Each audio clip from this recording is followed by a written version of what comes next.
Fala, galerinha, professora Tati, tudo bem com vocês? Passando aqui para gravar uma videoaula pro Enem. O que nós vamos abordar nessas aulas, Tati? Questões aí do Enem, particularidades, né? O que eu devo ou não fazer no dia da prova, como resolver as questões aí, eu vou comentar as questões da parte de linguagens, da minha área, né, língua portuguesa e afins aí, literatura. Vamos trabalhar a estrutura da prova, tempo, né, como administrar o meu tempo, que é tão precioso aí nessa prova, como fazer uma boa redação. Então, nessas aulas aqui extras que são para o Enem, eu vou estar trazendo aí dicas importantíssimas para vocês aí, candidatos do Exame Nacional do Ensino Médio. Então, olha só, as provas, né, em decorrência da pandemia, foram adiadas, todo mundo aí já deve estar sabendo, elas passaram para o dia 17 de janeiro e dia 24 de janeiro de 2021. 17 e 24, primeira e segunda prova. O Enem Digital, né, quem fez essa opção, vai fazer no dia 31 de janeiro e 7 de fevereiro. Então, são datas distintas, fique ligado. Se você se cadastrou para o Enem digital, a sua data é diferente do Enem presencial. O resultado está programado para o dia 29 de março. Então, fique atento aí, não perca as datas, né? Se liga aí no dia da prova. São 2 domingos, geralmente a prova do Enem vai acontecer em janeiro e em fevereiro, tá? O Enem digital e o Enem presencial. Resultado 29 de março. Tati, o que nós vamos falar hoje? Vou começar aí com o nosso Pro-Enem, falando do tão aí queridinho, né? Tão querido aí, Enem. Dicas importantes, o que mudou, o que não mudou. Eu já falei com alguns alunos, já trabalhei um pouquinho isso com vocês, mas vou trabalhar aí novamente, vou projetar aqui a tela, algumas questões aí do edital, tá? Resumido, questões aí pertinentes ao exame mesmo, tá? Eu trabalhei na terceira série, esse edital, mas vou trabalhar com alunos agora de maneira geral aí, quem vai fazer candidatos ao Enem, para ficar atento aí aos dados. Então, vamos lá. Atenção, candidato, fique atento ao horário de abertura e fechamento dos portões. Muita gente perde, vira meme na internet, né, gente? Perde aí o horário, ou chega atrasado, ou acontece algum imprevisto, então sai com antecedência, se programe, não se atrase, tá? Perdendo a oportunidade aí, você tem que aguardar o próximo ano. E em decorrência aí da pandemia, né, nós estamos com um ano aí bem apertado, tá? Então, olha lá, então se você, né, não quer correr o risco aí de virar um meme na internet, do show dos atrasados do Enem, chegue no horário com antecedência. A abertura dos portões, gente, sempre acontece ao meio-dia. E o fechamento às 13. Então, olha só, Tati, eu posso chegar às 13h01? Não, né? Você pode chegar entre meio-dia e 1h da tarde, entrar, procurar sua sala, uma vez dentro do estabelecimento lá do local, né, que você vai executar a sua prova, você não corre risco. Porém, né, você tem que estar na sala no horário aí de 13h30, obrigatoriamente, para os procedimentos de segurança, aí entre 13h e 13h30, que é verificação, assinatura, local, né, certinho que você vai fazer, vai se assentar e etc. O início das provas se dá às 13h30 em todo o território nacional, beleza? Tati, mas é questão aí do horário de verão. Quando a gente tinha essa diferença de horário, que não é o caso, né, havia uma divergência entre os estados. Porém, agora 13h30, tá? Término da prova no primeiro domingo do Enem, 19 horas. Primeiro domingo do Enem é o domingo que nós temos a redação, tá? Então, são 5 horas e 30 minutos aí de prova, então fique ligado. O término das provas no segundo domingo do Enem é 18h30, ok? Então, qual o início, Tati, das provas? 13h30, porém, você pode chegar a 13h30, gente? Não, você tem que estar até às 13 horas no local que fecha os portões, beleza? Seguindo aí, quanto à redação, veja o que pode zerar uma produção de texto aí. Então, são dicas, né? Primeiro, fugir ao tema, né, gente? Claro, Se o tema foi proposto e você não alcançou aí o tema, fugiu ao tema, você pode zerar a redação. Entregar a folha de redação, a folha final, sem nada escrito. Ah, mas eu fiz um rascunho. Não rola. Não é corrigido aí, no caso, um rascunho.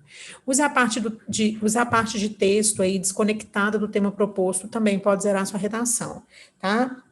Me perguntaram uma vez, mas teve um aluno que escreveu a receita do miojo e não zerou, Tati. Como que fica isso aí? Gente, pode zerar sim, tá? Escrever só 7 linhas, ou qualquer que seja o conteúdo, você zera a redação. Usar impropérios, desenhos, outras formas propositais também anulam sua prova, desenhar um coraçãozinho, marcar sua prova, não é permitido. Fazer uma estrutura de texto diferente do dissertativo ou argumentativo também é um problema. Então, fique atento a isso aí, tá? Não zere a redação por pequenas coisas, né? Coisas banais aí. Durante a realização da prova, não é permitido aos candidatos que estejam portando alguns itens, tá? Então, vale lembrar aí, especialmente quem está fazendo trainee, né, que está indo pela primeira vez aí para fazer o Enem, tá? Vale lembrar que o não cumprimento aí dessas orientações podem causar em eliminação do candidato, que é muito drástico, né, gente? Dispositivos eletrônicos como calculadoras, agendas, similares, telefones, smartphones, tablets e demais aparelhos eletrônicos não são permitidos. Tati, mas eu tenho que levar meu celular porque depois da prova eu vou ligar para alguém me buscar. Ok, você tem que levar desligado, colocar ele dentro de um saquinho próprio que eles entregam na entrada da sua sala, como chave, metais, né? Então, tem que ser colocado neste saquinho. Atento para desligar o celular. O toque do celular durante a prova gera eliminação, de acordo com o edital. Caneta que não seja de material transparente não é permitido, somente caneta de tubo transparente preta, tá? Óculos escuros não é permitido, lapiseira e lápis, borracha, canetinha, lápis de cor, nada disso, só a caneta preta de tubo transparente. Livro de anotações, não adianta levar nada para estudar na hora, não vai rolar. Chaves, relógios, não é permitido relógio de pulso, tá? Não pode levar, eles vão te orientar no quadro mesmo, ou no local da prova, passado a cada 30 minutos, eles orientam os estudantes. Boné, chapéu, gorro, fone de ouvido e similares. Gente, nada de boné, nada de chapéu, nada de gorro, não pode, não é permitido, tá? Então, fique atento aí, que você vai sair muito bem. Como usar a sua nota do Enem? Depois da nota, tá? Tirando aí os alunos que farão o Enem para treinar, que são os trainees que a gente fala, né? Os alunos do terceiro ano, eles podem ingressar nas faculdades, né, universidades públicas e privadas, e usarem a nota do Enem para conseguir ou uma bolsa integral ou parcial aí, tá? Dependendo aí do programa, né? Através do SISU. Como prosseguir aí também, em caso das particulares, com financiamento estudantil, o FIES. Além disso, a pontuação aí, tá, dos alunos tem que ser superior a 450 pontos e não ter zerado a redação. Gente, quem tira menos de 450 não consegue ingressar na maioria das faculdades, tá? Então, fique atento. Você também pode se isentar de realizar o exame aí no vestibular tradicional ou pode tentar a isenção também do passaporte aí, da inscrição do Enem, ok? Algumas faculdades privadas adotam o Enem como critério de seleção, outras têm os seus próprios vestibulares, então fique ligado aí, fique atento. Mudanças aí do Enem 2020, tá? O Ministério da Educação trouxe algumas mudanças no sistema de inscrição. Então, os alunos que já se inscreveram viram que tinha que incluir foto, você tem que selecionar qual é a língua estrangeira que você vai optar, e lá você vai ter as duas provas. Isso é uma confusão, tá? Que muitos alunos fazem. Você opta por inglês, por exemplo. Na sua inscrição, você optou por inglês, e aí você responde a prova de espanhol, então fiquem atentos, você tem que responder a prova de inglês, as duas vão constar no seu caderno, mas você tem que responder somente a que você optou. Espaço para rascunho da redação, tá? Ele é pautado, né? Os cálculos no final do caderno de questões, então tem um espaço aí agora de rascunho para redação, que antes não era pautado, agora ele é pautado. Há um espaço também no fim de cada caderno para cálculo de questões. Antes eles deixavam espaço para rascunho geral, tanto da redação quanto de cálculo. O candidato, né, que tiver um aparelho eletrônico que emitir qualquer som aí durante a prova, um bip, sei lá, gente, celular especialmente, pode ser eliminado, tá? Todos os lanches serão revistados no dia da aplicação. Então, fique atento no que você levará de lanche. É proibido, Tati, levar lanche? Não. Você pode levar biscoitos, você pode levar chocolate, água. Não é proibido, mas todos serão revistados pelo pessoal da fiscalização da prova. Surdos, deficientes auditivos, surdos cegos poderão indicar, né, na inscrição aí o uso do aparelho auditivo ou implante coclear. Isso aí é para quem tem deficiência, né, deficiência ou visual ou auditiva, etc., tem que colocar na hora da inscrição que tem essa particularidade e precisa de algum aparelho aí, ok? Então, as mudanças para este ano aí do Enem são essas. E verificando que esse Enem, né, que é um Enem aí totalmente diferente dos outros anos, ele vai ter uma versão digital, tá? A partir de 2020, né, quem for prestar o Enem aí pode optar pela inscrição da modalidade digital. A previsão foi de 100 mil inscrições que eles fizeram, né? A meta do Enem aí, da INEP, é que até 2026 seja feito totalmente digital. Com isso, né, a data do Enem digital é diferente da versão tradicional aí da prova de papel, né? Eu já falei no inicinho lá, dia 17 de janeiro e 24, versão papel aí, quem fez, né, que é a tradicional, e 31 de janeiro a 7 de fevereiro a digital. Tati, como que funciona essa versão digital? Gente, o aluno ele vai ter que se deslocar, tá? Quem fez a versão digital achando que faria de casa, isso não é possível. Você vai para o local e vai fazer no computador, mas tudo monitorado, como se você estivesse fazendo a prova tradicional de papel. A previsão inicial aí, conforme o edital, era que as provas do Enem digital fossem aplicadas 11 e 18 de outubro, ok? Mas, na decorrência da pandemia, elas foram alteradas aí pelo Ministério da Educação, assim como a prova tradicional de papel, beleza? Então, olha só, gente, muita coisa acontecendo aí, mudando na questão do Enem. Fique ligado aí, não perca a sua prova ou o conteúdo por qualquer coisa, tá? Por bobeira ali, por não saber mesmo o que aconteceu. Então, vamos lá. Eu vou agora aqui falar de umas questões comentadas, vou comentar com vocês algumas questões aí do Enem, na verdade, duas questões, tá? Deixa eu abrir aqui, só um minuto.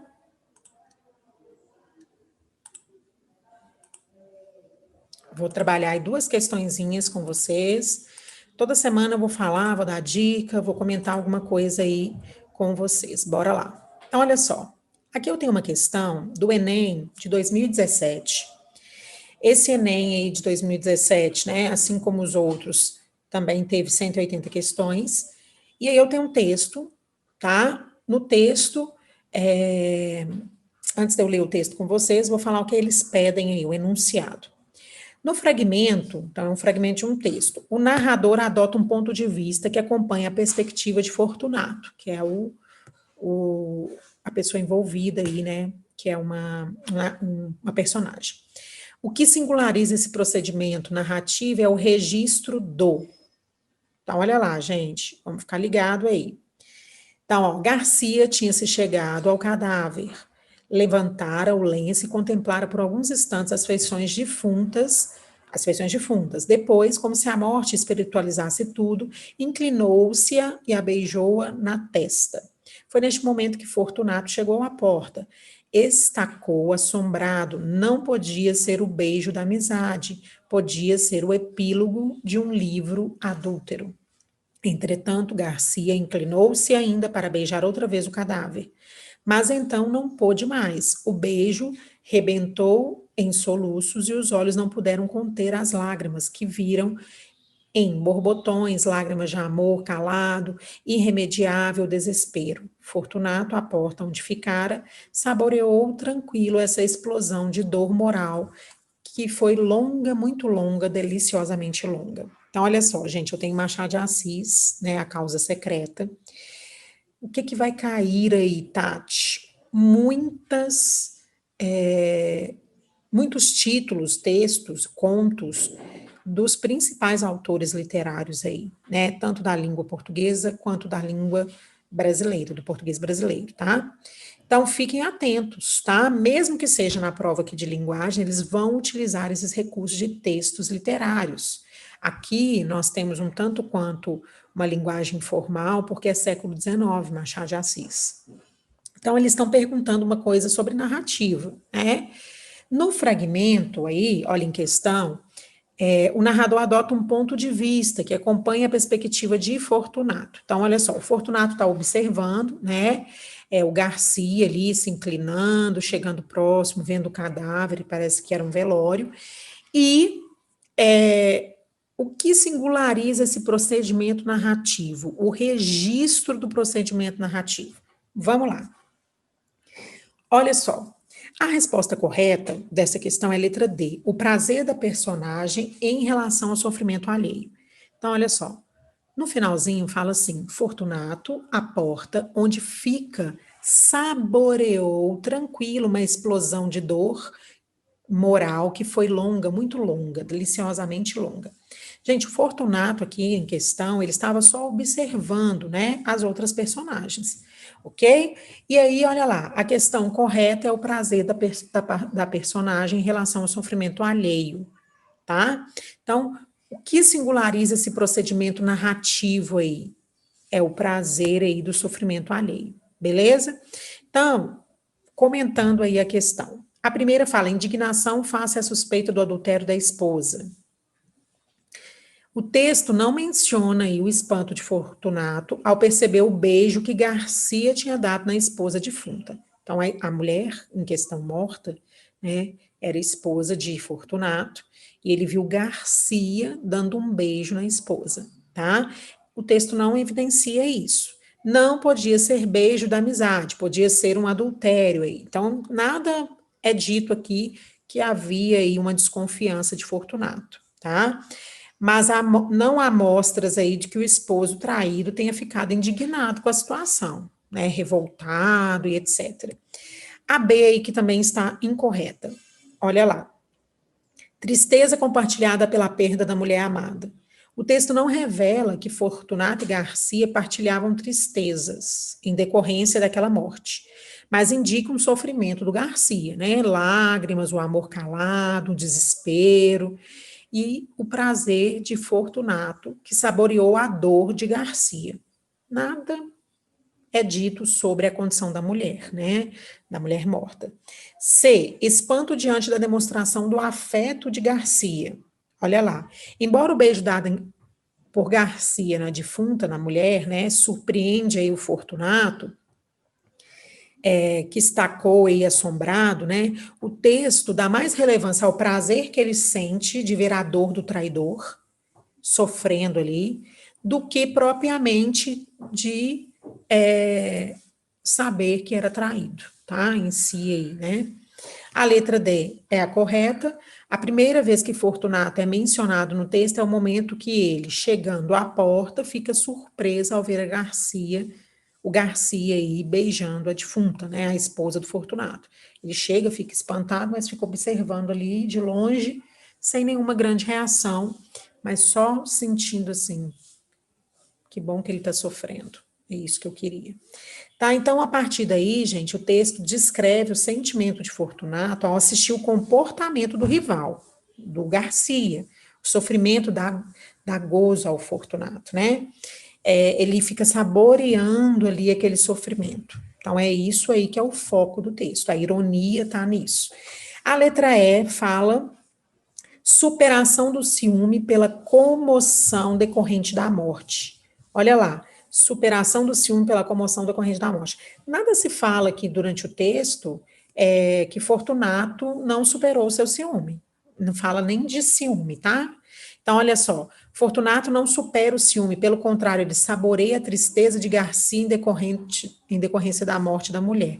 Na verdade, ele está saboreando aí essa tristeza, né? Ele está falando aí, assim, nossa, que bom que ele está sofrendo, mas não demonstra um ciúme exagerado, não, tá? O comentário é dessa primeira questão. Como que eu chego nisso, Tati? Como que eu questiono ou como que eu executo essa questão? Primeiro, eu sugiro que você leia uma vez o texto e leia o enunciado, ok? Retorne na leitura do texto mais uma vez, e aí sim, você leia o enunciado e veja o que eles estão pedindo, ok? Depois você começa a analisar, como eu fiz, questão por questão, né? Alternativa por alternativa. Certo, turma? Eu vou comentar só essa aí hoje, né?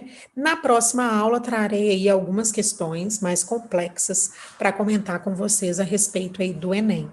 Beijo grande, turma. Tchau, tchau.